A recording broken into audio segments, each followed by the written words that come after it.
Hello guys, இன்றைக்கி என்ன சமையல் பார்ப்போமா? இன்றைக்கி நம்ம பண்ண போகிறது வந்து ஜவ் கூட்டு தான் பண்ண போகிறோம்.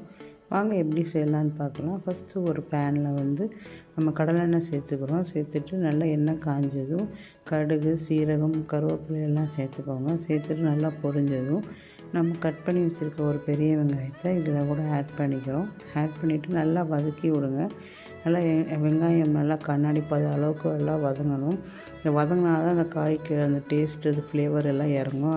அதனால் நல்லா வதக்கிக்கோங்க. இப்போ வந்து நம்ம ஒரு தக்காளி கட் பண்ணி வச்சுருக்கோம், அதையும் இதோட சேர்த்துக்கிறோம். தக்காளி கட் பண்ணி நல்லா வதக்கி விட்டுட்டு ஒரு பச்சை மிளகாய் கட் பண்ணி சேர்த்துக்கோங்க. பாசிப்பருப்பு வந்து ஒரு 3 ஸ்பூன் வந்து ஒரு பவுலில் போட்டு ஒரு 1/2 hour நான் ஊற வச்சுருக்கேன். ஊற வச்ச பாசிப்பருப்பு இதை சேர்த்துட்டு நான் பாருங்கள் ஜவ் எப்படி கட் பண்ணியிருக்கேன்னு அந்த மாதிரி ஷேப்பில் கட் பண்ணிக்கோங்க. கட் பண்ணிவிட்டு அதையும் இதோட ஆட் பண்ணிக்கோங்க. ஆட் பண்ணிவிட்டு அந்த எண்ணெயில் நல்லா வதக்கி விடுங்க. இது வந்து நம்ம சாப்பிடும்போது நல்லா நீர் சத்தான காய். ஸோ இது சாப்பிட்றப்ப உடம்புக்கு ரொம்ப நல்லது. கொழுப்பு சத்து இருந்தாலும் நமக்கு இது வந்து நல்ல டைஜஷன் ஆயிரும்.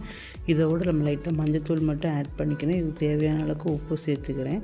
சேர்த்துட்டு முங்குற அளவுக்கு தண்ணி ஊற்றிக்கிறோம். தண்ணி ஊற்றிட்டு நம்ம வந்து நல்லா கொதிக்க விட்டு உப்பு காரம் பார்த்து நம்ம குக்கரில் வந்து ஒரு 2 விசில் விட்டு எடுத்துக்கிறோம். எடுத்துட்டு நல்லா ஒரு பேனில் மாற்றிட்டு தண்ணி எல்லாம் ட்ரைன் ஆனதும் கடைசி தேங்காய் பூ போட்டு இறக்கி நம்ம சர்வ் பண்ணால் சூப்பரான ஜவ் கூட்டு ரெடி.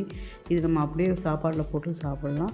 அப்படின்னா புளிக்குழம்புக்கெலாம் நல்லாயிருக்கும். இந்த சமையல் வீடியோ பிடிச்சிருந்தா லைக், சப்ஸ்கிரைப் பண்ணுங்கள். இன்னொரு சமையல் வீடியோவில் பார்க்கலாம்.